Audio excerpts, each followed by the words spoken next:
Guys आज जो हम करने जा रहे हैं वो है आपकी बुक फ्लेमिंगो का first chapter the last lesson. ये जो लेसन है इसमें एक फ्रेंच बॉय फ्रांस वो नरेट करता है कि जब 1870-71 में फ्रैंको प्रशियन वॉर के दौरान प्रशिया ने फ्रांस के ऊपर अधिकार कर लिया था या उसको जीत लिया था, तो वहां पे स्कूल में या उसके मन पे उस चीज का क्या प्रभाव पड़ा।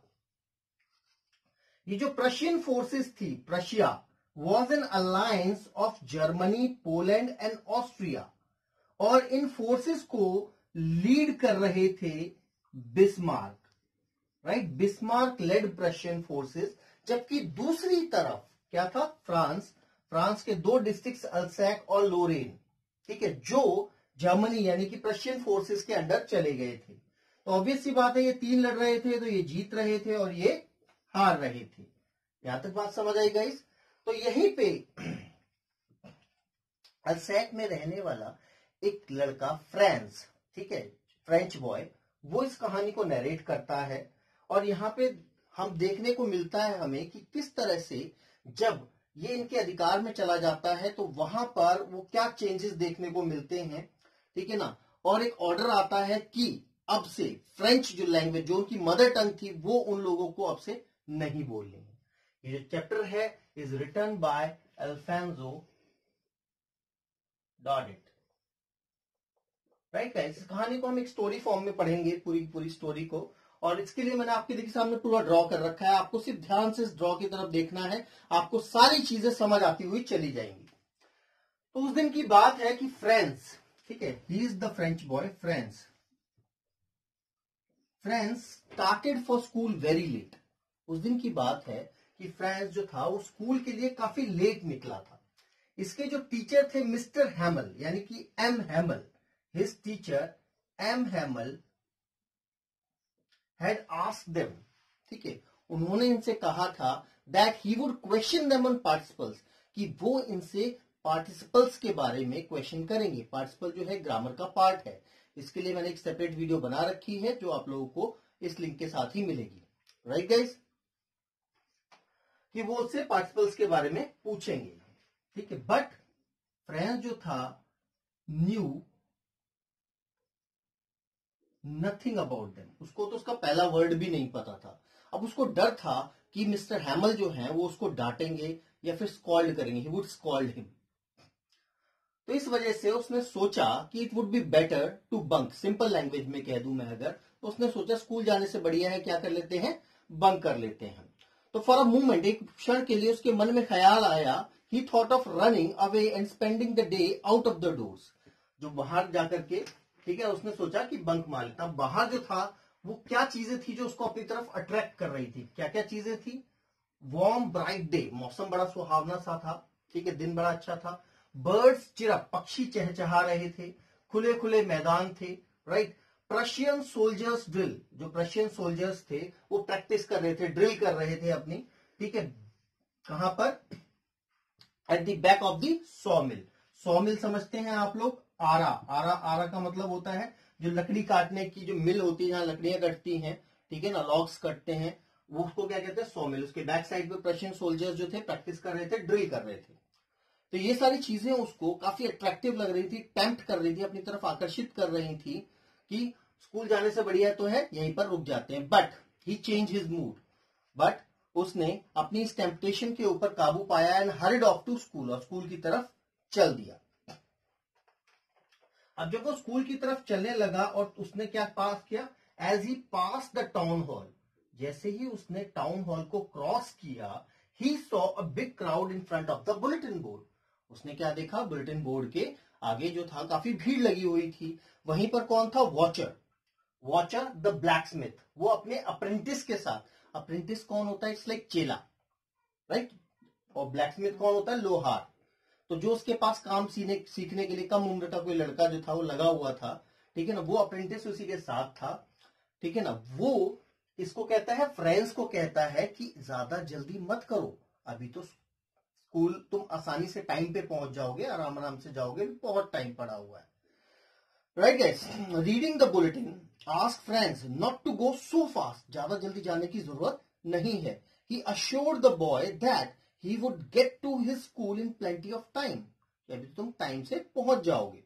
पिछले 2 सालों से, for the last 2 years since German occupation, यानी कि जब से जर्मनी यानी कि रशियन फोर्सेस ने इनके ऊपर अधिकार करना शुरू किया था, ऑल देयर बैड न्यूज, जितनी भी उनकी बुरी खबरें थी वो सारी इसी बुलेटिन बोर्ड से आती थी. ठीक है, bulletin board was the source of news to the people of Alsace. Is it guys? अब वहां से किस तरह की खबरें उन लोगों को मिलती थी? They got the news of lost battles, यानी हारी हुई लड़ाइयां. Order of the commanding officers, जो उनके कमांडिंग ऑफिसर्स हैं उन्होंने क्या क्या ऑर्डर दिए हैं, और भी जो इंपॉर्टेंट इंफॉर्मेशन थी वो सारी की सारी उनको इसी बुलेटिन बोर्ड से मिलती थी.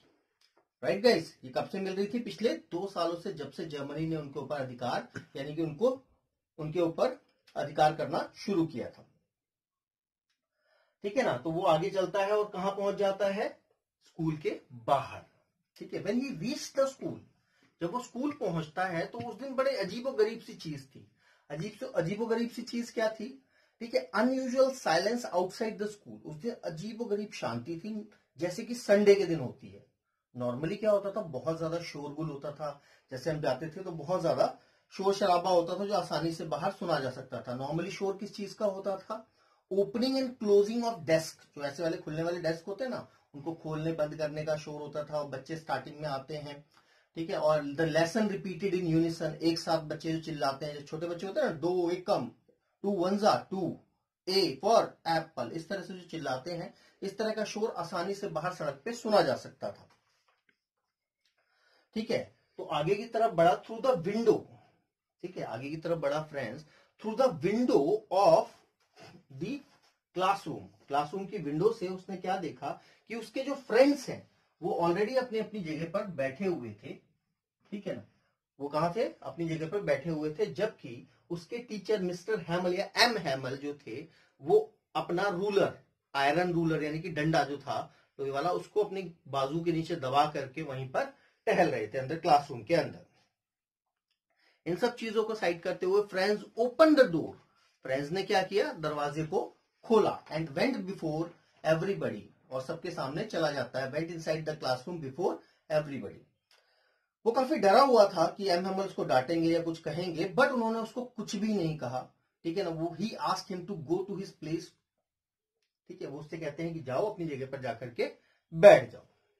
अब जब वो क्लासरूम के अंदर पहुंचता है तो उसने कुछ चीजें अजीबोगरीब नोटिस की.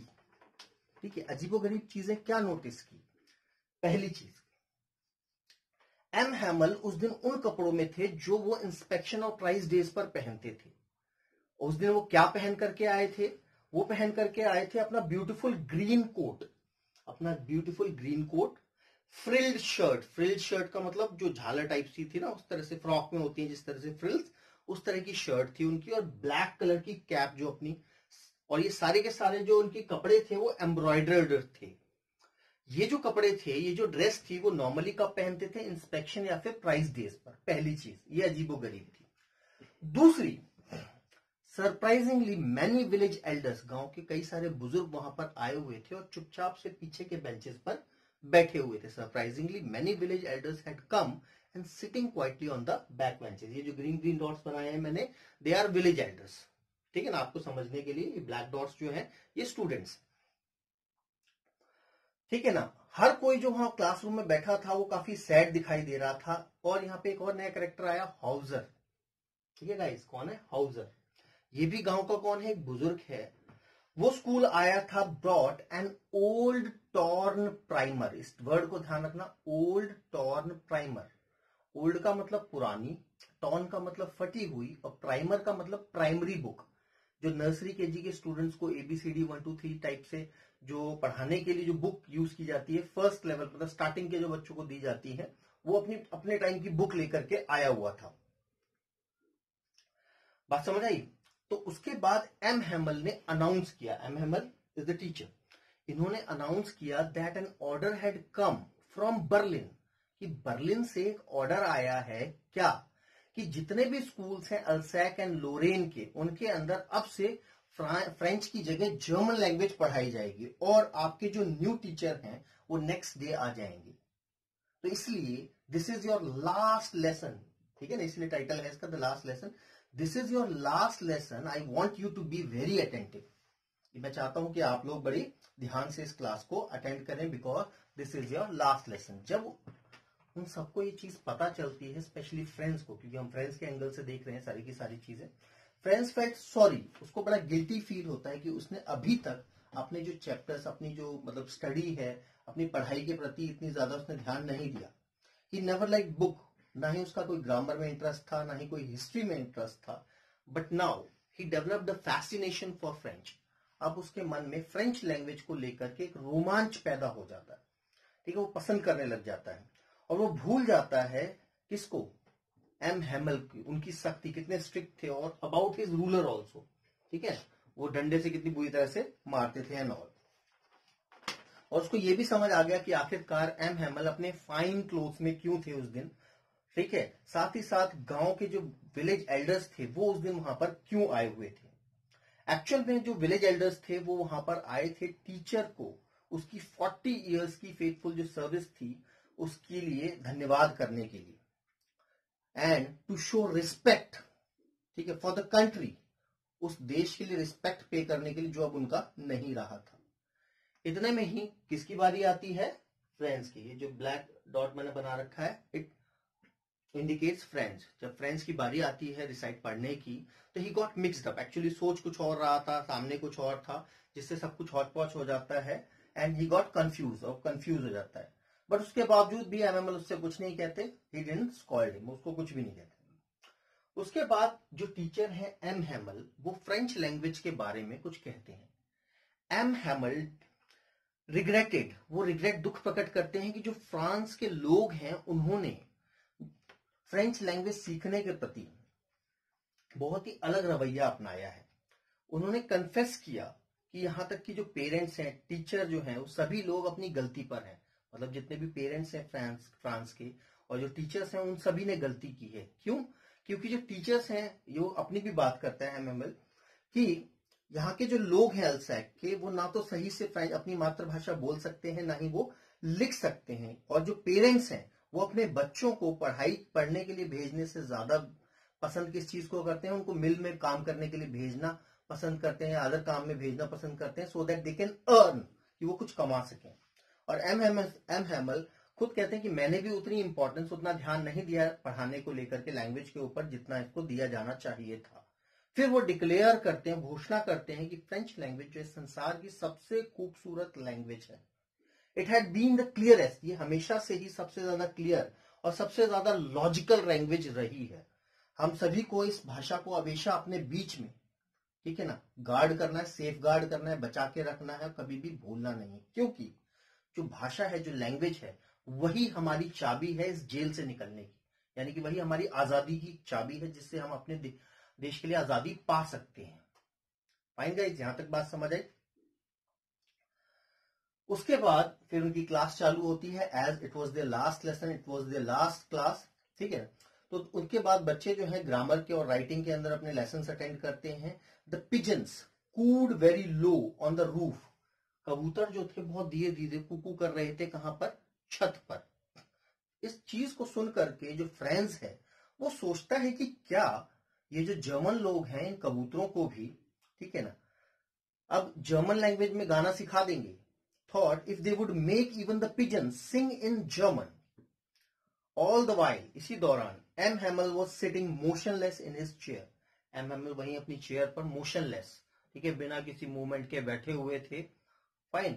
और वो क्लासरूम के अंदर जो चीजें थी, जो इतना समय उन्होंने बिताया था, ठीक है, उनको देख रहे थे, गेजिंग वन थिंग और द अदर। जबकि इनकी sister, M Hamel sister, was packing trunks, वो अपना सामान पैक कर रही थी इन द रूम अबव, जो ऊपर रूम था वहां पर उनका सामान जो था वो पैक कर रही थी, क्योंकि अगले दिन उन लोगों को वो जगह छोड़ करके जानी थी। तो हमने क्या देखा, पहले ग्रामर का लेसन अटेंड किया, उन्होंने राइटिंग का अटेंड किया, राइटिंग के बाद उन लोगों ने हिस्ट्री का एक लेसन अटेंड किया, उसके बाद उनका एक टॉपिक कराया गया उनको, फोनेटिक्स। फोनेटिक्स क्या होता है गाइस, किसी भी शब्द को उसको सही तरीके से कैसे बोला जाए।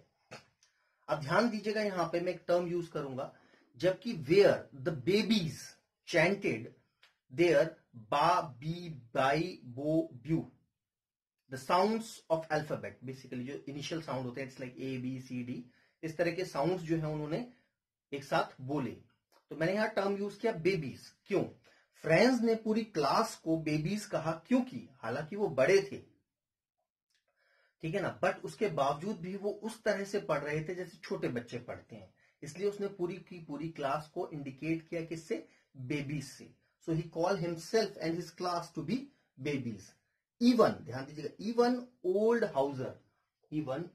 हाउजर वाज क्राइंग, यहां तक कि जो हाउजर जो था वो भी वहां पर रो रहा था, बिकॉज अब जो उनकी लैंग्वेज है वो उनसे दूर जाने वाली थी।